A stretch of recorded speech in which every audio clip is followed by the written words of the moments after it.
Hello hello good evening friends. तो कैसे हो आप सभी? होप्स कि आप सब लोग ठीक होंगे और आपका स्वागत है मेरे ब्रजसान डेली ब्लॉग में। तो आज मेरे ब्लॉगिंग की स्टार्टिंग हो रही है सावन के पहले सोमवार से। तो मैं यहाँ पर मैंने निकाल लिए थे अपने कपड़े जो भी मैं पहनूंगी, क्योंकि आज है शिव जी का दिन। आज है सावन का पहला सोमवार और जो भी मतलब स्त्रियाँ होती हैं और लेडीज़ होती हैं वो अपने पति की लंबी आयु के लिए और उनके साथ निभाने के लिए उनका व्रत करते हैं। तो आज मैं नहा के रेडी हो गई थी। इसके बाद से हम चलते हैं, जल्दी से थोड़ा सा मेकअप करते हैं। मैं आपसे यही बोल रही हूँ और फिर आपसे तैयार होकर मिलती हूँ। मैंने बालों को अच्छे से सुखा लिया था और अच्छे से श्रृंगार कर लिया था। जैसा मेरे यहाँ पे मनाया जाता है मैं वैसा ही आपको बताऊंगी। वैसे कहीं कहीं पर गौरी पूजा भी की जाती है, क्योंकि इसमें गौरी माता का बहुत महत्व होता है। लेकिन जो हमारे यहाँ होता है वही चीज़ मैं आपको बताने जा रही हूँ। तो मैंने लिया है अपने घर का परात, क्योंकि परात शुद्ध बर्तन और घर में कोई नहीं माना जाता है। तो मैंने उसको लिया है और उसमें ही मैं अपने महादेव शिव जी का जलाभिषेक और जो भी उनको स्नान कराऊंगी और उनका अच्छे से श्रृंगार करूँगी। तो मैंने बना लिया था इस पर एक सातिया, क्योंकि शुभ काम करने से पहले सातिया का तो बहुत ज़्यादा ही महत्व होता है। और मैं यहाँ पर स्थापित करने वाली थी अपने शिव जी को। सावन में वैसे तो बहुत सारी चीज़ें मानी जाती हैं। श्रृंगार करना चाहिए, जो भी सुहागन स्त्रियाँ होती हैं उनको अच्छे से तैयार होना चाहिए। और भाई बहनों का प्रतीक भी माना जाता है सावन, क्योंकि भाई बहन के प्यार के बिना भी सावन अधूरा होता है। और मायके की जान तो हमारे मम्मी पापा होते हैं और भाई और भाभी दोनों ही हमारे मायके की शान होती हैं। जितना भाई का सम्मान करना चाहिए उतना भाभीयों का भी सम्मान करना चाहिए। और इसमें मैं भर रही थी अपनी मतलब फूल कलश माल, मतलब कलश में लिया था जल में मैंने लिए थे फूल, बेलपत्री, थोड़ी सी मतलब मिश्री और थोड़ा सा कुमकुम, क्योंकि कुमकुम अर्पित करने से पति की आयु लंबी होती है, ऐसा माना जाता है शास्त्रों में। जो भी मतलब आप किसी चीज़ को भी जल देते हैं तो कुमकुम हल्दी का तिलक उसमें ज़रूर डालें। फिर इसके बाद क्या मैंने जल अभिषेक किया था महादेव जी का, और ओम नमः शिवाय का जाप करते हुए इस कलश को आप अर्पित कर सकते हैं। और आपको बताइएगा आपको मेरा ब्लॉग पसंद आएगा कि नहीं। कभी कभी क्या होता है ना कि बोलते बोलते मैं अटक जाती हूँ, इस चीज़ को इग्नोर करिएगा। अभी मुझे पता है काफ़ी टाइम हो गया है बोलने में, लेकिन धीरे धीरे मैं आदत अपनी सुधार रही हूँ और अभी न्यू कंटेंट क्रिएटर हूँ, तो अभी थोड़ा कभी कभी चीज़ें गलत निकल जाती हैं।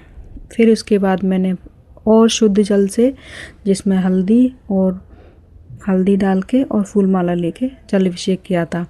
होता है ना कि कभी आपका मन करता है और जल चढ़ाऊँ, क्योंकि मंदिर में मैं तो बस एक लोटा चढ़ा के मतलब मंदिर में सुकून मिलता है, लेकिन घर पे मेरे को मन हुआ था, मैंने अच्छे से उनका पूजा किया था। और ये सुबह का टाइम था, अभी मेरे बच्चों को भी तैयार करना था। फिर मैंने हल्दी से उनका, जैसे मंदिरों में उपटन किया जाता है वैसे उनको हल्दी कुमकुम से उनको अच्छे से किया था। और उसके बाद मैंने बेलपत्री भी चढ़ा दिए थे, फूल माला भी। आज मेरे घर पे बहुत सारे फूल आए हुए थे, तो मैंने उनका अच्छे से प्रयोग किया था, क्योंकि यहाँ पे ना एक दिन पहले मार्केट में फूल आ जाते हैं। तो कल मार्केट थी तो हम कल ही ले आए थे शाम को, और उनको अच्छे से मैंने फ्रिज में कवरेज कर लिया था। फिर मैंने रोली वाला जल लेके उनके ऊपर अर्पित किया था और अच्छे से उनको स्नान कराया था। आप भी जैसे मंदिर में नहीं जा पाते हैं तो घर पे अभिषेक कीजिए, आपको बहुत अच्छा सुकून मिलेगा। सच में आज मेरे को इतना अच्छा लगा था, मैं आपको अपने बातों से मतलब बता रही हूँ। मन को इतना शांति मिली थी ना। जैसे कभी आपका मन अशांत हो तो आप पूजा में लगिए, आपका मन पक्का ही, सडनली नहीं कह रही हूँ, पक्का ही अच्छा हो जाएगा। क्योंकि आपका जब मन बेचैन होता है, पूजा पाठ में जब बैठते हो ध्यान करोगे तो मन मतलब जो भी बात होती है हम अपने भगवान से, प्रभु से बोलते हैं ना, तो वो चिंता थोड़ी दूर हो जाती है। और यहाँ पर मैंने दूध से भी इनको स्नान कराया था, शहद से भी स्नान कराया था। और मेरे पास यहाँ पे आज दही नहीं था, नहीं तो मैं उनको दही का भी स्नान कराती। जो चीज़ों से अभिषेक होता है मैंने पूरा कराने की कोशिश की थी। और भभूत का भी स्नान होता है, वो भी मेरे पास नहीं थी, तो मैंने उसको नहीं कराया था। और फिर क्या बारी आई थी भगवान के श्रृंगार की। पूरे मन से उनको स्नान कराने के बाद, जल अर्पण करने के बाद अब बारी थी भगवान को सजाने की, क्योंकि ये भी एक बहुत महत्वपूर्ण होता है।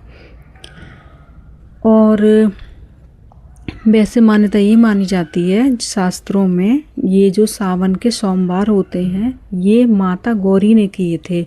तो उनको भोलेनाथ जैसे मतलब पति मिले थे, मतलब भगवान जी मिले थे। तो इसलिए जो भी कन्याएं उनका व्रत करती हैं तो उनको भोले बाबा जैसे मिलते हैं, ऐसा माना जाता है।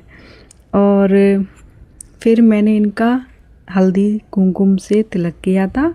और उसके बाद मेरे पास मिश्री थी, मिश्री का भोग लगाया। रबड़ी थी, रबड़ी का भोग लगाया। फूल अर्पण करे थे, बेलपत्र अर्पण करूँगी। और हाँ, मेरे पास ना मतलब बहुत जगह पे बेलपत्र का फल होता है, वो भी चढ़ाया जाता है, धतूरा भी चढ़ाया जाता है, वो नहीं मिल पाया था मार्केट में। जो चीज़ सामान मेरे पे घर पे उपलब्ध थी मैंने उसी से जलाभिषेक करा दिया था। और 5 बार उनकी बलाएँ ली थी, मतलब 5 बार उनकी नज़र उतारनी थी। ऐसा जैसे आप मंदिर में भी जाओगे ना, उनके चारों ओर हाथ घुमा के 5 बार 7 बार ऐसे घुमा के, मतलब या तो कानों पे लगाई या फिर ताली बजा के, ऐसा होता है। ये मुझे किसी ने बताया था, मतलब किसी बड़े ने ही बताया था। जैसे हम किसी बच्चे की भी नज़र उतारते हैं वैसे ही करना चाहिए। तो मेरे मतलब शिव जी आपको कैसे लगे ये बताइएगा ज़रूर। फिर बारी थी, मतलब जैसे घर की पूजा होती है तो उस दिन मैं घर के प्रवेश द्वार पर भी पूजा करती हूँ। यहाँ पे मैंने थोड़ा जल डाला था दोनों साइड से, मतलब कोरे जिनको बोला जाता है, और फूल अर्पण किया था, फूल को रख दिया था। क्योंकि घर का द्वार जो होता है लक्ष्मी के लिए शुभ होता है। तो घर को आप स्वच्छ, मतलब द्वार को स्वच्छ रखेंगे, अच्छा बना के रखेंगे तो लक्ष्मी का अवश्य ही वास रहता है उस घर में, और लक्ष्मी प्रवेश करती हैं। तो शुद्ध पोंछा वोछा करके मैंने सुबह ही कर दिया था, बाहर भी किया था, अंदर भी कर दिया था। और जल अर्पण करके फूल डाल दिया था। जैसे आप कभी भी बाहर से पूजा करके आते हो तभी आपको जल डालना चाहिए। और यहाँ पे मेरा साथिया रहता है, उस पर ही मैंने ऊपर से एक और साथिया को, मतलब उसको रोपण कर दिया था रोली से। तो ये जो भी नकारात्मक चीज़ें होती हैं या फिर पॉजिटिविटी घर में आती है, ये सब मान्यता मानी जाती हैं। ये सब आपको भी पता होगा, जिनको नहीं पता होगा उनको जानकारी मिलेगी। फिर इसके बाद में मैंने मंदिर में तो उनको भगवान जी को तैयार कर दिया था, घर पे भी, घर के बाहर भी कर दिया था। और फिर मेरे देखिए ये फाइनल लुक है मेरे शिव भगवान जी का, जो मेरे गमले में रहते हैं। क्योंकि भगवान जी को ना खुले में ही मतलब रखा जाता है, मैंने सब जगह देखा है। अब ये क्यों रखा जाता है ये तो मुझे पता नहीं है, क्योंकि भगवान जी तो खुद ही कैलाश पर्वत पर रहते थे। फिर बारी थी बच्चों के टिफ़िन देने की, उनके स्कूल का टाइम हो गया था। जल्दी से मैंने उसके लिए पूड़ियाँ सेक दी थी, एक केला रख के, और आलू फ्राई करे थे वो रख दिया था। और ये वीडियो बाद में वो एडिट हो गई है, क्योंकि फिर सारा पूजा करने से बाद में मैंने सामग्री भी छोड़ी थी घर को शुद्ध वातावरण करने के लिए, पॉजिटिविटी करने के लिए। और ब्रज को दिया था मैंने आशीर्वाद, क्योंकि आज उसका था पहला पेपर। तो वो हाथ जोड़ के गया था, वो बाद में उठा था, रेडी हुआ था, तो उसको मैंने बाद में आशीर्वाद दे के उसको माथा टीका किया था दोनों बच्चों का। और आज मैं बहुत जल्दी उठ गई थी पूजा करने की वजह से, सर चले गए, तो उसके बाद मैंने जल्दी जल्दी से काम किया। और फिर बच्चों को छोड़ के ब्रज को छोड़ा था स्कूल। ये नीचे का व्यू है, हमारे यहाँ बारिश शुरू हो गई, चाहे बारिश हो कुछ भी हो, बच्चों को स्कूल तो छोड़ना ही पड़ेगा। और मैं यहाँ पे आ गई हूँ आपके ब्लॉगिंग की एंडिंग करने के लिए। और मैं यहाँ पे बोल रही हूँ आपको, मतलब वॉइस ओवर इसलिए करना पड़ता है क्योंकि बाबू रहता है ना कुछ भी, और उसका टीवी चालू रहता है, तो ये चीज़ अलाउ नहीं है ना अभी न्यू एल्गोरिदम है। तो इस वजह से मैं यहाँ पे वॉइस ओवर कर रही हूँ।